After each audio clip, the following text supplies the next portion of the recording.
As for the actual plant itself, I have already posted a large number of detailed photos in chat number 1.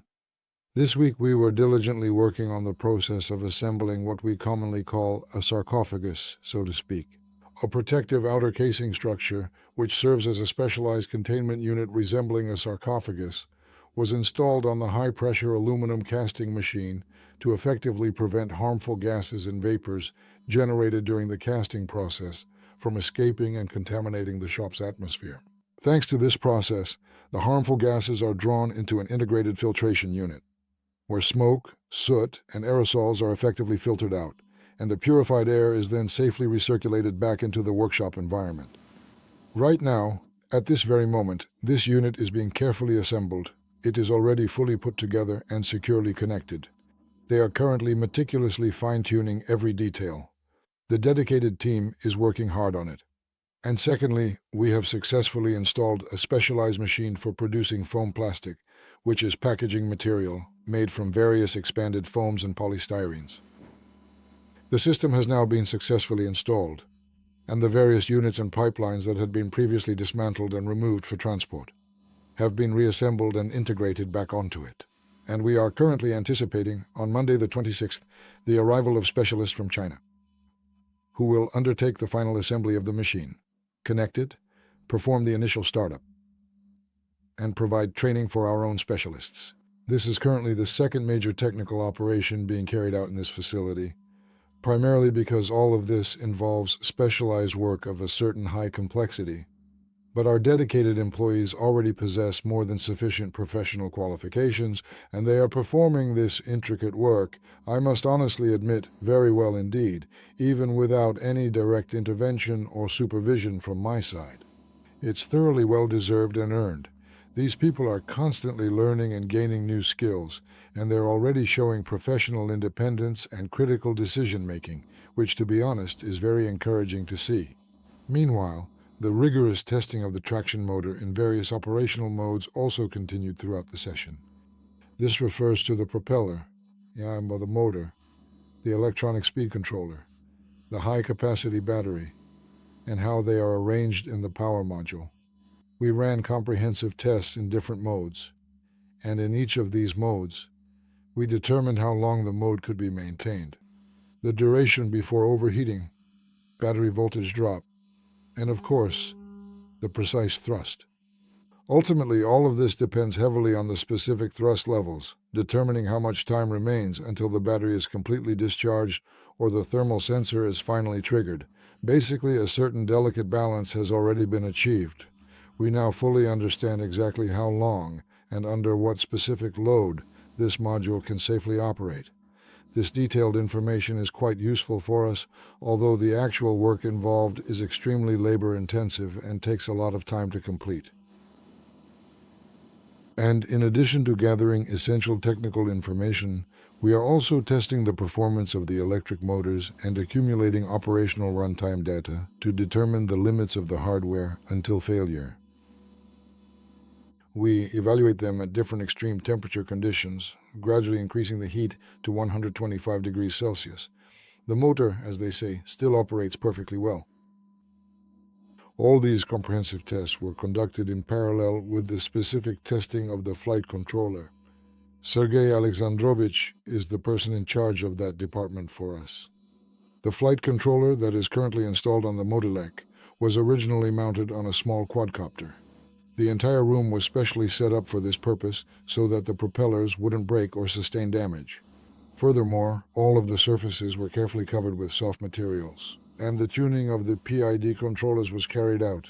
That work is also complete. Right now, we're making a balancer, because the thrust. As we've seen, we have rocker arms. On one side, there's a dynamometer, and on the other side, the module is suspended. At this stage of the assembly, the rocker arm will have two specialized thrust modules installed onto its structure. We are going to be rigorously testing and fine-tuning the PID controllers across various operational modes to ensure that they respond both properly and consistently to any sudden changes in system parameters or external load conditions, and to verify that they can respond to all incoming commands accurately. All of these calibration steps will be thoroughly checked and validated while the main frame of the machine is being prepared for the next phase of the project. Structurally, it has undergone substantial modifications, and currently a non-disassemblable version is being prepared. Next, a disassemblable version is being prepared, which can be taken apart into components for easier transportation. And there is an entirely different and innovative design that we are also working on right now. That is exactly why this work is being carried out with a great deal of active focus and intensive effort, while we still have some time available. Before the specialized tooling for casting the stators and rotors of this engine finally arrives at our facility. The very moment that the tooling arrives, we will promptly commence the full-scale manufacturing, casting and pouring the stator stacks into the frame along with the bushing, carefully performing all necessary precision machining, pouring the rotors, and meticulously preparing the final engine sets. Furthermore, our dedicated team members, Alexander and Alexei, are going to diligently post comprehensive information on our official website, including detailed technical specifications. This is intended to ensure that all of our potential customers have the necessary data to carefully decide whether they truly need such specialized products for their own use, looking beyond just their specific applications. Once we have gathered enough interest, we will then thoroughly consider the possibility of manufacturing these items on a formal pre-order basis to meet the demands of our clients.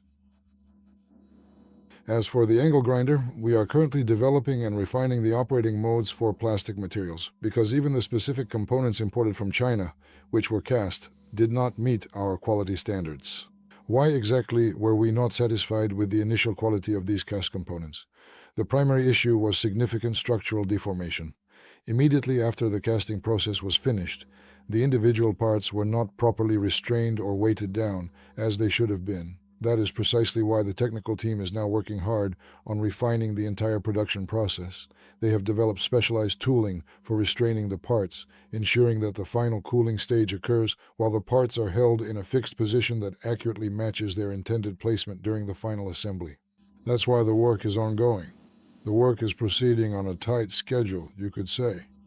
In addition to preparing for production, we're also manufacturing parts during the equipment debugging process, because launching production isn't just a matter of pressing a button and everything starts working right away. No, it's not like that. So, during the debugging and mastering of the technologies, we are producing commercial products that are being shipped out. Are there already any reviews of the instruments that have been sold? What are the buyer's impressions? We have not yet managed to sell any instruments at this stage. We have not yet been granted official permission to start our operations, and we are still missing some necessary parts as well. Specifically, we are currently waiting for the blanks for the die for the cold heading machine so we can manufacture the shafts. We are also waiting for the specialized mold for casting the impeller, which is the fan. Several essential elements are still missing from our inventory right now. Recently, online information, especially on DZN, discusses new switched reluctance motors. They supposedly outperform asynchronous and BLDC motors in every way. Could you comment on this? These specific motor types have been known since the first half of the 1900s. Switched reluctance motors have been recognized since the first half of the last century. Today there are various modifications, structural designs, numerous variations, and many different advanced control systems in use. But each individual type of motor is well suited for its own specific application. That is precisely why there is no single, absolutely unique or universal motor that would be perfectly suitable for every task. There are truly none like that. The most versatile and reliable motor is the asynchronous one. With a squirrel cage rotor or a wound rotor, this is the motor that built our modern civilization.